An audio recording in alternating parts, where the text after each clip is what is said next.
Old Grognard says, let's look at how rods, staves, and wands work in 2nd edition AD&D.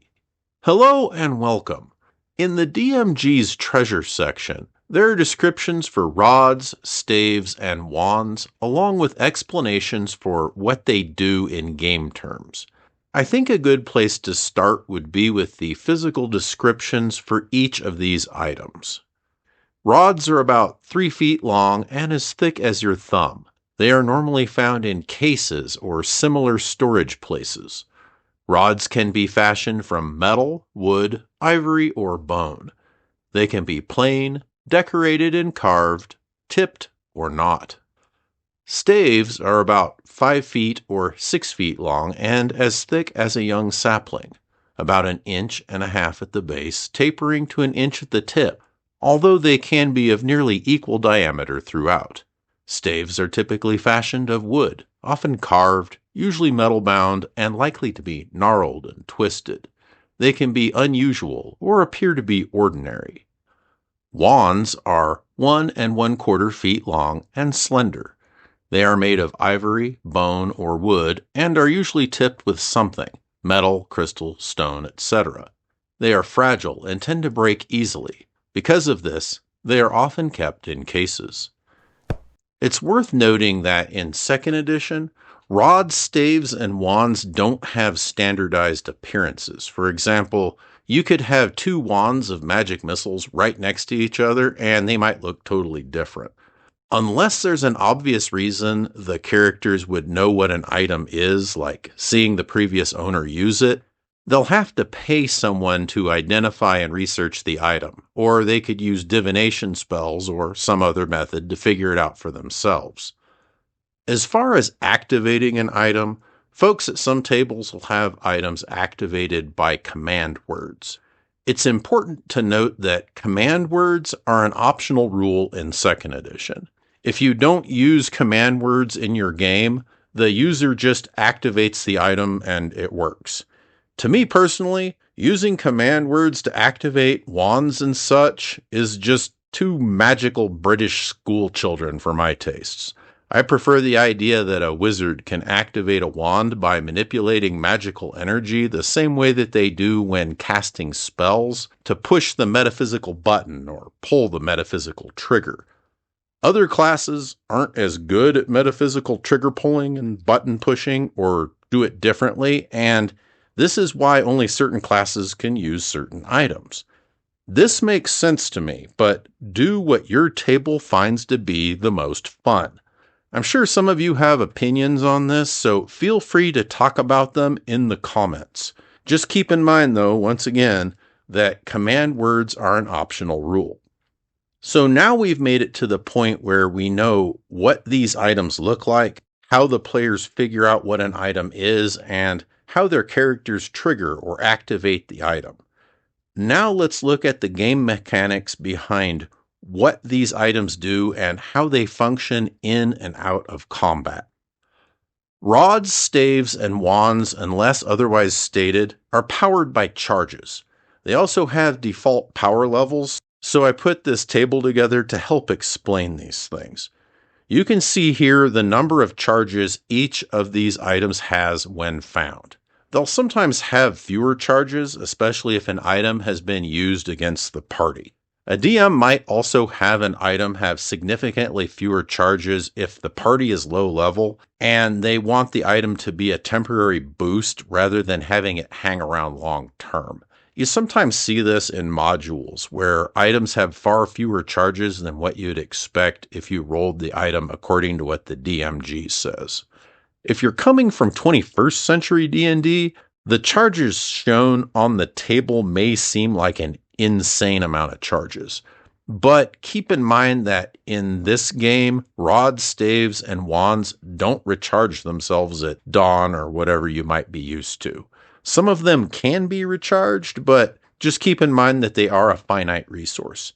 Also, before I move on from the subject of item charges, these items don't have charge gauges, meters, or anything that indicates charges remaining.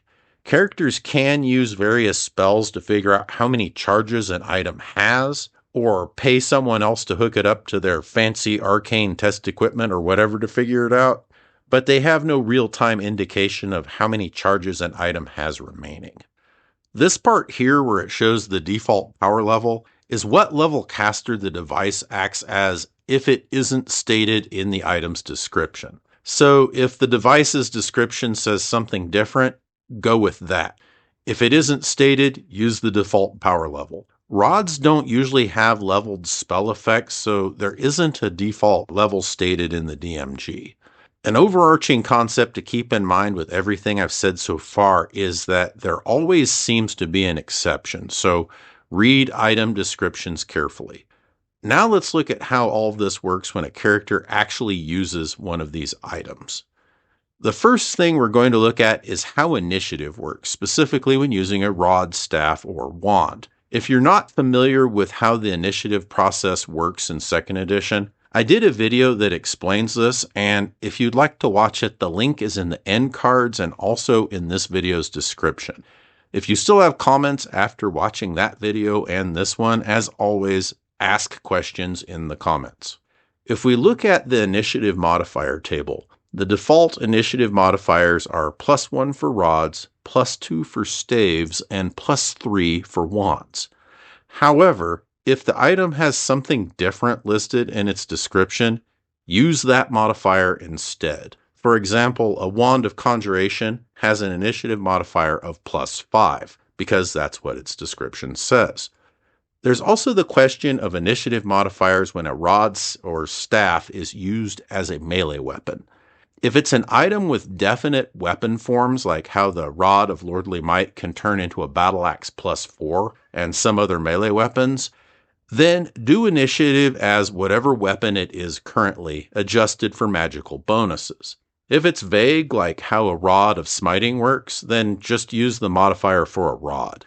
If a rod is being used as a club and doesn't have any weapon function, then use the modifier for a club. Similarly, if a staff is being used as a melee weapon and doesn't have any melee function listed, do initiative as a quarterstaff. I think that pretty much covers initiative. Let's move on to how movement works if a character is using one of these items. If you don't know how movement during combat works in this game, I did a video on that, and just like the initiative video, the link is in the end cards and also in the description. But anyways, if an item is used as a melee weapon, use the rules for movement and melee attacks. If a magical function is being used, I allow characters to move up to half their movement before doing so. I couldn't find it spelled out in the rules, but this makes sense considering the rules for missile fire and how surprise works. If you want to know more about my reasoning for this, ask me in the comments and I'll explain.